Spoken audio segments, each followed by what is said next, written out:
ఈ ఉదయం కత్తిపోటు దాడికి గురైన కొత్త ప్రభాకర్ రెడ్డికి యశోదలో ఆసుపత్రి ఆపరేషన్ పూర్తయింది. పేగుకు గాయం కావడంతో ఇన్ఫెక్షన్ సోకకుండా డాక్టర్ల బృందం చర్యలు తీసుకుంటోంది. కొత్త ప్రభాకర్ రెడ్డి పేగుకు 3 అంగుళాల గాయమైనట్లు డాక్టర్లు చెబుతున్నారు. అయితే ఈ హత్యాయత్నం ఘటనలో 307 సెక్షన్ కింద కేసు నమోదు చేశామని సిద్దిపేట సిపి శ్వేత తెలిపారు. నిందితుడు పోలీసుల అదుపులో ఉన్నాడన్నారు. యశోద ఆసుపత్రిలో కొత్త ప్రభాకర్ రెడ్డిని సీఎం కేసీఆర్ పరామర్శించారు. ఎన్నికల ప్రచారం నుంచి రాగానే ఆసుపత్రికి వెళ్లి ఎంపీకి అందుతున్న చికిత్సను అడిగి తెలుసుకున్నారు. ప్రజల చేతిలో గెలవలేని చేతకాని కాంగ్రెస్ దద్దమ్మలు ప్రభాకర్ రెడ్డిపై దాడి చేశారని అంతకుముందు ప్రచార సభల్లో మండిపడ్డారు. ప్రభాకర్ పై దాడి తనపై జరిగినట్లు భావిస్తామని చెప్పారాయన. తాము అదే తరహాలో ఆలోచిస్తే మీరు మిగలరంటూ విపక్షాలను హెచ్చరించారు. ఈ ఘటన గురించి తెలియగానే మంత్రి హరీష్ రావు హుటాహుటిన ఆసుపత్రికి చేరుకున్నారు. డాక్టర్లతో మాట్లాడారు. హత్య రాజకీయాలు పనికిరావని హరీష్ రావు చెప్పారు. ఏదున్నా ప్రజాక్షేత్రంలో తేల్చుకోవాలని ఆయన హితవు పలికారు. కొత్త ప్రభాకర్ రెడ్డి కోలుకోవాలని మంత్రి హరీష్ రావు ఆకాంక్షించారు.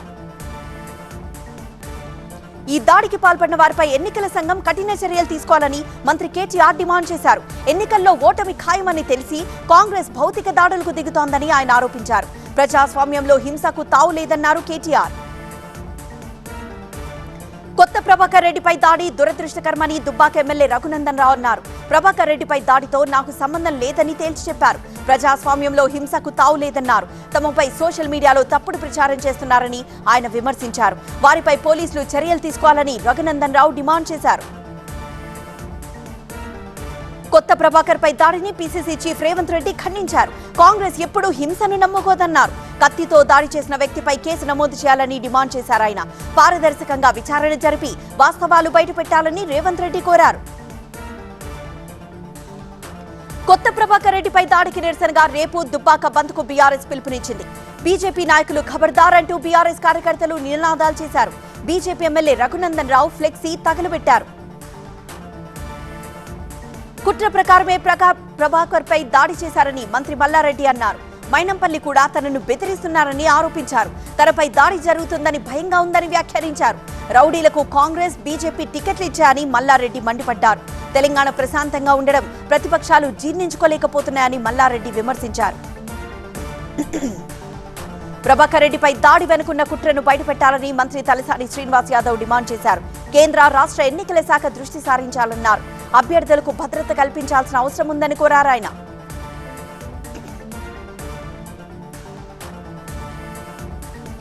చంద్రబాబుపై మరో కేసు నమోదు. ఇక స్కిల్ కేసులో చంద్రబాబు బెయిల్పై రేపు కూడా వాదనలు. అటు టీడీపీవి డ్రామాలన్న సజ్జల. ఇలాంటి టాప్ 9 వార్తలను ఆంధ్ర టుడేలో చూద్దాం. ఇప్పటికే స్కిల్ కేసులో రిమాండ్ ఖైదీగా ఉన్న చంద్రబాబుపై సిఐడి మరో కేసు నమోదు చేసింది. గత ప్రభుత్వంలో మద్యం కంపెనీలకు అక్రమంగా అనుమతులు ఇచ్చారన్న ఆరోపణలతో పీసీ యాక్ట్ కింద కేసు నమోదైంది.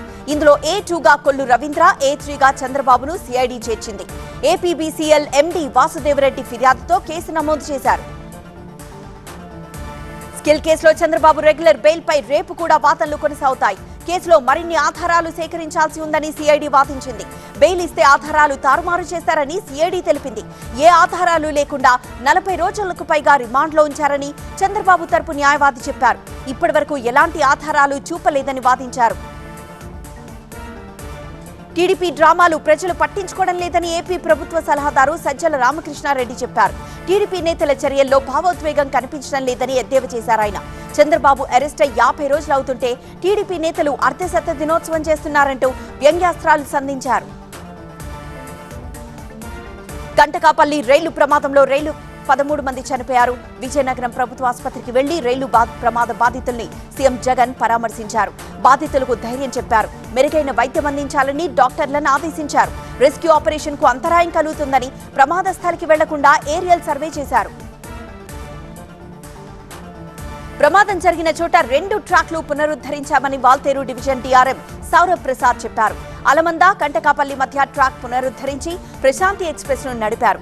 మిడిల్ ట్రాక్ పునరుద్ధరణకు మరింత సమయం పడుతుందని సౌరభ్ ప్రసాద్ చెప్పారు. ఘటనా స్థలాన్ని రైల్వే సేఫ్టీ కమిషనర్ పరిశీలించారని, రైల్వే బోర్డుకు ఆయన నివేదికిస్తారని వివరించారు. విజయనగరం జిల్లా రైలు ప్రమాద ఘటన బాధాకరమన్నారు ఏపీ టీడీపీ అధ్యక్షుడు అచ్చెన్నాయుడు. బాధితులకు తెలుగుదేశం పార్టీ అండగా ఉంటుందని తెలిపారు. సహాయక చర్యల్లో పాల్గొనేందుకు 2 బృందాలను ఏర్పాటు చేశామని, మృతుల కుటుంబాలను బృందం సభ్యులు పరామర్శించి అండగా నిలుస్తామని చెప్పారు అచ్చెన్న. బలహీన వర్గాల సంక్షేమానికి జగన్ కృషి చేశారని, ఎస్సీ సప్లాన్ నిధులపై చర్చకు సిద్ధమని మంత్రి మేరుగ నాగార్జున సవాల్ విసిరారు. విద్యా వ్యవస్థలో జగన్ మార్పులు తెచ్చారని చెప్పారు ఆయన.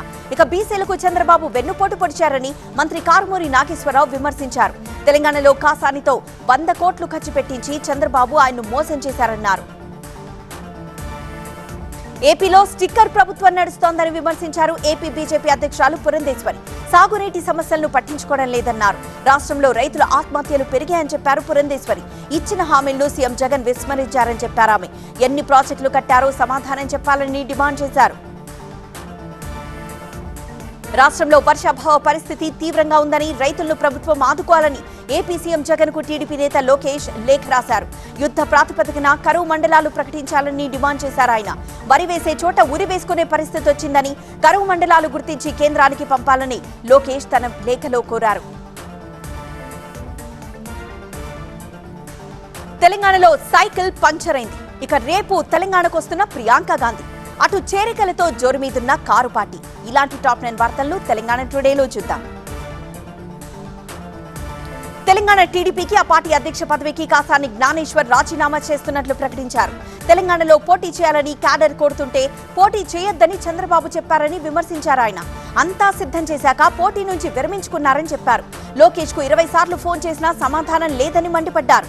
కార్యకర్తలకు సమాధానం చెప్పలేక రాజీనామా చేసినట్లు కాసాని జ్ఞానేశ్వర్ వివరించారు. రేపు పాలమూరు జిల్లాలో ప్రియాంక గాంధీ పర్యటిస్తారు. మధ్యాహ్నం 3 గంటలకు దేవరకత్రలోని తిమ్మాయిపల్లి తండాలో 6 గ్యారంటీలపై మహిళలకు వివరణిస్తారు. సాయంత్రం 5 గంటలకు నాగర్ కర్నూలు జిల్లా కొల్లాపూర్లో ప్రజాభేరీ సభకు హాజరవుతారు ప్రియాంక. ఎన్నికలప్పుడు ఆగమాగం కావద్దు, ఆలోచించి ఓటు వేయాలని కోరారు సీఎం కేసీఆర్. ఓటు బ్రహ్మాస్త్రం, సద్వినియోగం చేసుకోవాలన్నారు. తెలంగాణకి ముందు తర్వాత అభివృద్ధి ఎలా ఉందో చూడాలని కోరారు. తెలంగాణకి ముందు వలస బతుకులు, బోర్లు వేయలేక రైతుల ఆత్మహత్యలు ఉండేవని జుక్కల్, బాన్సువాడ, నారాయణ్ ఖేడ్లో ప్రజా ఆశీర్వాద సభలో చెప్పారు ఆయన. సీఎం కేసీఆర్ సభలు పేలవంగా సాగుతున్నాయని, బీఆర్ఎస్ ను ప్రజలు నమ్మడం లేదని కాంగ్రెస్ ఎంపీ ఉత్తమ్ కుమార్ రెడ్డి చెప్పారు. రాష్ట్రంలో నిశ్శబ్ద విప్లవం కొనసాగుతోందని, కాంగ్రెస్ అధికారంలోకి రావడం ఖాయమన్నారు. హుజూర్ నగర్, కోదాడ నియోజకవర్గాల్లో 50,000 మెజార్టీ తగ్గితే రాజకీయ సన్యాసం తీసుకుంటారని ఉత్తమ్ ఛాలెంజ్ చేశారు. బీజేపీ నుంచి టికెట్ ఆశించి భంగపడ్డ నిర్మల్ జిల్లా అధ్యక్షురాలు రమాదేవి బీఆర్ఎస్ లో చేరారు. మంత్రి కేటీఆర్ సమక్షంలో ఆమె గులాబీ కండువా కప్పుకున్నారు. నమ్ముకున్న పార్టీ నట్టేట ముంచేస్తే గులాబీ పార్టీ అక్కున చేర్చుకుందని చెప్పారు రమాదేవి. ముధోల్లో బీఆర్ఎస్ గెలుపుకు సహకరిస్తారని చెప్పారు. గాంధీ భవన్ లో గాడ్సేను కూర్చోబెట్టారని మంత్రి కేటీఆర్ విమర్శించారు. తెలంగాణను డిస్టర్బ్ చేయడమే ప్రతిపక్షాల పని అన్నారు ఆయన. ఓట్ల కోసం కాంగ్రెస్ ప్రజలను వాడుకుంటోందని మండిపడ్డారు. 25 కోట్ల ముస్లింలను విలన్లుగా చిత్రీకరిస్తున్నారని కేటీఆర్ విరుచుకుపడ్డారు. కాంగ్రెస్ తో కలిసి పనిచేస్తామని టీజేఎస్ అధ్యక్షుడు కోదండరాం ప్రకటించారు. పీసీసీ చీఫ్ రేవంత్ రెడ్డి, మాణిక్రావు ఠాక్రే ఆయనతో భేటీ అయ్యాక ఈ విషయం చెప్పారు. కాంగ్రెస్ ముందు టీజేఎస్ 6 అంశాలుంచింది. రానున్న ఎన్నికల్లో కాంగ్రెస్ కు పూర్తి మద్దతు ప్రకటించారు కోదండరాం. సీట్లు, పొత్తులు పక్కన పెట్టి కేసీఆర్ సర్కార్ను గద్దెదించడమే లక్ష్యంగా పనిచేయాలని నిర్ణయం తీసుకున్నారు. కాంగ్రెస్ లో టికెట్ ఆశించి భంగపడ్డ మాజీ ఎమ్మెల్యే పీజేఆర్ తనయుడు విష్ణువర్ధన్ రెడ్డి బీఆర్ఎస్ లోకి రావడానికి అంగీకరించారు. పీజేఆర్ తనయుడు విష్ణువర్ధన్ రెడ్డిని ఆయన నివాసంలో కలిశారు మంత్రి హరీష్ రావు. బీఆర్ఎస్ లోకి రావాలని ఆహ్వానించారు. అనేక అంశాలపై పోరాడిన విష్ణుకి కాంగ్రెస్ లో అన్యాయం జరిగిందన్నారు హరీష్. విష్ణువర్ధన్ కు బీఆర్ఎస్ లో మంచి గౌరవం కల్పిస్తామని హామీ ఇచ్చారు. ఎన్నికలు, రాజకీయాలతో సంబంధం లేని డబ్బు సీజ్ పై తెలంగాణ ఎన్నికల అధికారులకు కేంద్ర ఎన్నికల సంఘం సూచనలు చేసింది. జిల్లా గ్రీవెన్సెస్ కమిటీల నుంచి అనుమతి తర్వాత సామాన్యుల డబ్బును తిరిగి ఇచ్చేయాలని ఆదేశించింది.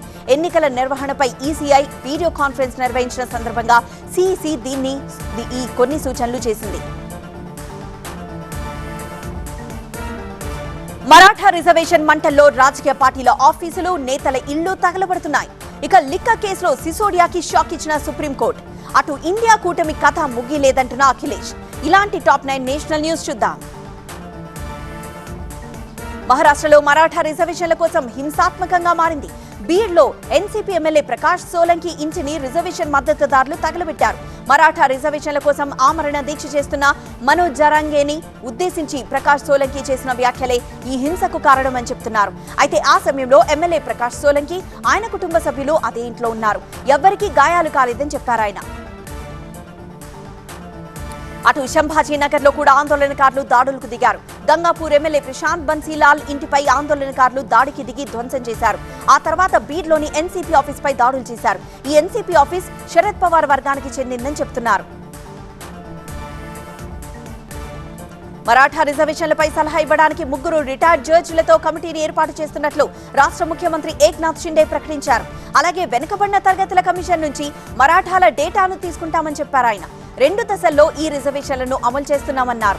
అందుకే మనోజ్ జారంగే తన ఆమరణ నిరాహార దీక్షను విరమించుకోవాలని ఆయన కోరారు. ఢిల్లీ లిక్కర్ స్కామ్ కేసులో మనీష్ సిసోడియాకు సుప్రీంకోర్టు షాక్ ఇచ్చింది. 338 కోట్ల లావాదేవీలు జరిగినట్లు ప్రాథమిక ఆధారాలున్నాయని సుప్రీంకోర్టు స్పష్టం చేసింది. అందువల్ల ఈ కేసులో ఆయనకు బెయిల్ను నిరాకరించింది. 3 నెలల తర్వాత సిసోడియా బెయిల్కు దరఖాస్తు చేసుకోవచ్చని ధర్మాసనం సూచించింది. ఈ కేసు విచారణ 6 నుంచి 8 నెలల్లో పూర్తి కావాలని సుప్రీంకోర్టు ఆదేశించింది. సుప్రీంకోర్టు తీర్పు రాగానే చీపురు పార్టీపై కమలనాథులు దాడిని పెంచారు. ఈ 338 కోట్లు ఎక్కడున్నాయో అరవింద్ కేజ్రీవాల్ కోర్టుకు చెప్పాలంటూ BJP MP Sudhanshu Trivedi demand చేశారు. 338 కోట్ల నగదు లావాదేవీలు జరిగినట్లు సుప్రీంకోర్టు నిర్ధారించిందని, ఇప్పుడు ఇది ఆరోపణ కానే కాదని చెప్పారు ఆయన. సుప్రీంకోర్టును తాము గౌరవిస్తున్నామని, కానీ సిసోడియా బెయిల్ పిటిషన్ను కొట్టేయడాన్ని తాము అంగీకరించడం లేదని ఢిల్లీ మంత్రి అతిషి చెప్పారు. కోర్టు తీర్పును అధ్యయనం చేసి న్యాయపరమైన మార్గాలను అన్వేషిస్తామని చెప్పారు ఆమె. రివ్యూకి వెళ్తామన్నారు. ఆమ్ ఆద్మీలో ఒక్క నాయకుడు కూడా అవినీతి పరుడు కాదని, నిజాయితీ పరులే పార్టీలో ఉన్నారని అతిషి వివరించారు. మహారాష్ట్ర ఎమ్మెల్యేల అనర్హత పిటిషన్లపై సుప్రీంకోర్టు ఆ రాష్ట్ర అసెంబ్లీ స్పీకర్ కు మరో డెడ్ లైన్ విధించింది. అజిత్ పవార్ వర్గంపై శరద్ పవార్ వర్గం చేసిన పిటిషన్లపై విచారణను జనవరి 31 కల్లా పూర్తి చేయాలని ఆదేశించింది. ఇక ఏక్నాథ్ షిండే వర్గంపై ఉద్ధవ్ వర్గం వేసిన పిటిషన్ల విచారణకు డిసెంబర్ 31ని డెడ్ లైన్ గా విధించింది. కానీ ఫిబ్రవరి 29 వరకు టైం ఇవ్వాలన్న స్పీకర్ అభ్యర్థనను సుప్రీం తోసిపుచ్చింది. అసలైన పార్టీ తమదే అంటూ శరద్ పవార్ వర్గం కేంద్ర ఎన్నికల సంఘాన్ని మళ్లీ ఆశ్రయించింది. తమ వాదనకు ఆధారాలుగా గుట్టల కొద్ది డాక్యుమెంట్లను ఎన్నికల సంఘం ఆఫీస్కు ఎన్సీపీ శరద్ పవార్ వర్గం ఎంపీ సుప్రియా సూలే తీసుకొచ్చారు. తమ పార్టీకి శరద్ పవార్ నాయకుడని, ఇక బాల్ ఠాక్రే బతుకున్నప్పుడే ఉద్ధవ్కు శివసేన పగ్గాలు ఇచ్చారని సుప్రియా వాదిస్తున్నారు. ఇండియా కూటమిపై వస్తున్న ఊహాగానాలను సమాజ్వాదీ చీఫ్ అఖిలేష్ కొట్టిపారేశారు. ఈ కూటమి ఇప్పటికీ ఉందన్నారు. లోక్సభ ఎన్నికల కోసం అఖిలేష్ యాదవ్ సైకిల్ యాత్రకు శ్రీకారం చుట్టారు. వెనుకబడిన దళిత మైనార్టీల్ని నినాదంతో ఈ యాత్రను లక్నోలో చేపట్టారు. యూపీలో బీజేపీని ఈ యాత్ర గద్దెదించుతుందని అఖిలేష్ చెప్పారు.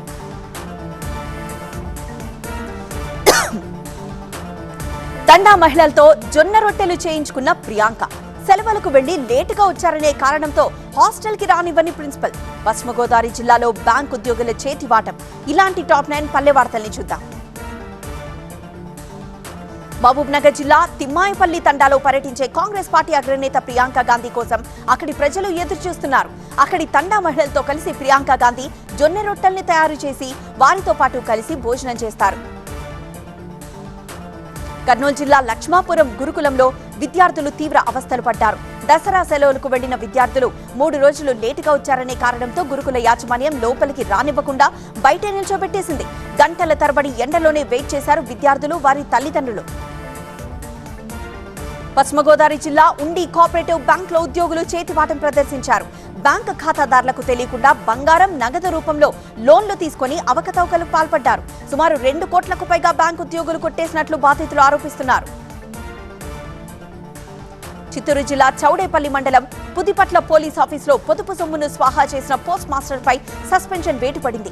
రైతులు పోస్ట్ ఆఫీసులో దాచుకున్న 16 లక్షల పొదుపు సొమ్మును పోస్ట్ మాస్టర్ దేవిక కొట్టేసినట్లు నిర్ధారించారు అధికారులు. పోస్టల్ డిపార్ట్మెంట్ రహస్య విచారణలో అక్రమాలు వెలుగు చూశాయి.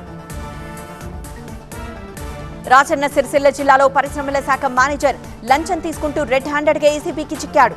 వీర్నపల్లి మండలం అడవిపదిరా గ్రామానికి చెందిన విజయ్ కుమార్ అనే వ్యక్తిని 30,000 లంచం డిమాండ్ చేశాడు. దీంతో బాధితుడు ఏసీబీని ఆశ్రయించాడు. ఈ ఘటనపై ఏసీబీ అధికారులు దర్యాప్తు చేస్తున్నారు. ఉమ్మడి ప్రకాశం జిల్లాను తీవ్ర కరువు వేధిస్తోంది. వర్షాలు లేక జిల్లా వ్యాప్తంగా పంటలు ఎండిపోతున్నాయి. ఇప్పటికే పెద్ద ఎత్తున పెట్టుబడులు పెట్టామని రైతులు తీవ్ర ఆవేదన చెందుతున్నారు. బాపట్ల జిల్లా పర్చూరు సబ్ డివిజన్ పరిధిలో మిరప పంటలను కాపాడుకోవడానికి రైతులు అష్టకష్టాలు పడుతున్నారు. మంచిర్యాల జిల్లా చెన్నూరులో పోలీసులు కవాతు నిర్వహించారు. కేంద్ర పారామిలిటరీ బలగాలతో అయ్యప్ప టెంపుల్ నుంచి గాంధీ చౌక్ మీదుగా ఈ కవాతు సాగింది. ప్రజలు నిర్భయంగా తమ ఓటు హక్కును వినియోగించుకోవాలని పోలీసులు విజ్ఞప్తి చేశారు. మరోసారి ఎమ్మెల్యేగా గెలవాలని ప్రత్యేక పూజలు చేశారు సండ్ర వెంకట వీరయ్య. ఖమ్మం జిల్లా సత్తుపల్లిలో గణపతి ఆలయంలో విజయాన్ని ఆకాంక్షిస్తూ గణపతి హోమాన్ని కుటుంబంతో కలిసి చేశారు. పూజల్లో కార్యకర్తలు పెద్ద ఎత్తున పాల్గొన్నారు. నంద్యాల జిల్లా పకిడియాల మండలం మచ్చుమరి గ్రామంలో మరోసారి నాటు బాంబుల కలకలం రేపాయి. శివాలయం సమీపంలో 5 నాటు బాంబులను స్వాధీనం చేసుకున్నారు పోలీసులు. నాటు బాంబులు కనిపించడంపై గ్రామస్తులు ఆందోళన వ్యక్తం చేస్తున్నారు. అప్పుడెప్పుడో సింగూరులో నానా టాక్టరీ వద్దంటూ తృణమూల్ చేసిన ఆందోళనకు సంబంధించిన కేసులో టాటా మోటార్స్ కు విజయం లభించింది.